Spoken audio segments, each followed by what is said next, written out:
We have just pulled this fine piece of meat out of the refrigerator. It's been aging for 7 days in there.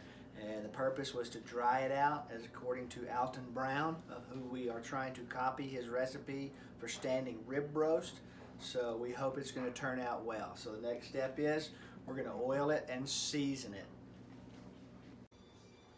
We're about to unwrap this meat and see what it looks like. I'm very anxious to see how this cheesecloth did. It's supposed to make sure that it ages without letting it get hard and crusty on the outsides. So we're hoping that that worked that way. This rib roast is wrapped in twine. We're probably going to go ahead and leave that on there so that it just cooks and continues to hold it together. So this looks pretty good. It smells good. It smells like a good piece of meat. So this is a 3-bone standing rib roast. So it's pretty much the same as what Alton had. It looks pretty good. So we're going to oil it and season it up. We coated the standing rib roast with vegetable oil so that our spices would adhere to it. We've taken a mixture of coarse salt and our favorite Montreal steak. And we have evenly kind of put this around for a good, hearty, and healthy coat. So we're hoping that all this is going to just add to all the flavors we've already got in there. So this looks pretty good. We've skipped a few steps ahead, but I went ahead and put this all together. I want to show you what it looks like. We've gone ahead and let this sit for a while to get to room temperature. We've turned the oven on 250 and just put it in on the lower middle rack. I've got my temperature probe in there at the middle of the standing rib roast, and now we are set to go off at 118 degrees eternal temperature. So internal temperature, not eternal temperature. So we're going to wait till that goes off and then go to the next step. G-Mama here. Captain and Travis have ran a few errands and left me alone with the thermometer, and I'm getting a little nervous because it's flashing 103, which means we're getting close. Okay guys, here we go. Captain and T-Bone didn't make it back in time, so beeper's going off. I'm taking it out. Hurry! You're on camera. We're excited. We've been out shopping. We're coming back to a standing rib roast that has reached its prime temperature. So it looks like now we're at 118 degrees. So it has reached our goal set.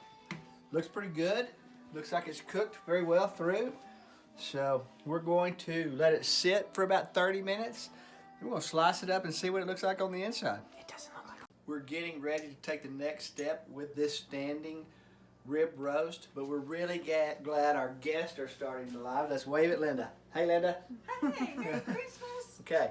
All right, we've got our drippings that we're going to save right here for our Yorkshire pudding. So right now, I'm going to carve this and see if we like what it looks like inside. Okay. I hope I know what I'm doing here. First of all, I'm going to cut the ribs away from the biggest portion of the meat. I just got a good edge on this knife, so it's cutting through real easy. It feels like this is going to be pretty tender, so we're pretty excited about that. Oh, this is looking pretty good. Oh, I think so. But I'm thinking we might still need a little grilling. So here are 3 fabulous looking ribs. I don't know if they'll get any better looking than that. We're going to go ahead and cut them and save them for later. We're entering into a few of the final stages of this fantastic cooking process. So right now what I'm going to do is I think that what I want to have the final cooking process to be done is on the grill. So I've got my grill heating out back right now, and I'm going to slice these into some good sized steaks for each guest, and then we're going to take them out and grill them. So I hope this is going to work out good. If you'll see, it's a real good rare right there. We want to put just a char on it from the grill, just to give it a little of that char flavor, and then also just take the edge off of that rareness. So, well, we're entering into the phase of putting some flavor on the outside of these and giving it just a little bit more cook. We have heated this grill up.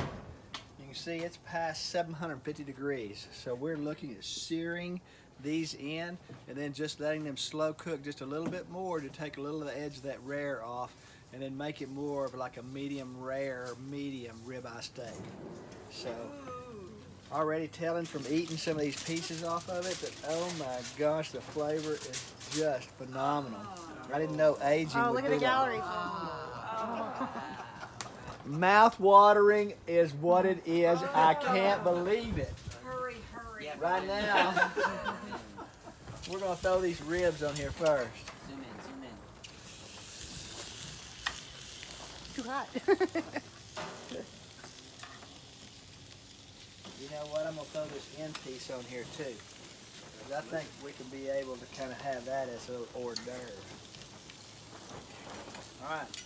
These are going to continue to rest right here for just a little bit while we go ahead and let these get seared up.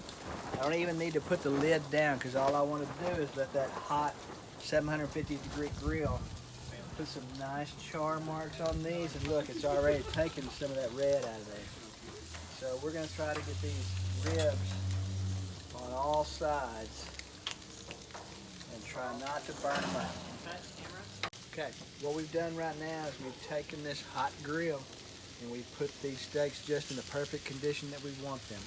These are going to be a medium one up here. We got these rest of these should be medium rare. So I hope that works out. Fixing to plate these and take them in right now. Let's eat. Is the pudding gonna be ready? I'm really hungry. I hope the Yorkshire pudding is ready soon. When did it go in? Ready to plate this up and have us a meal. You turn that timer off because it's time to eat. We're going to give everybody a good choice here. You can either grab one of these fine ribs right here, or you can grab you one of these ribeye steaks. It should be just pretty darn good. Then we're going to top it up with some squash, a little baked potato. We're going to have us a little feast. So we'll send you some pictures of what our plates look like. Thanks for hanging out with us. Enjoy.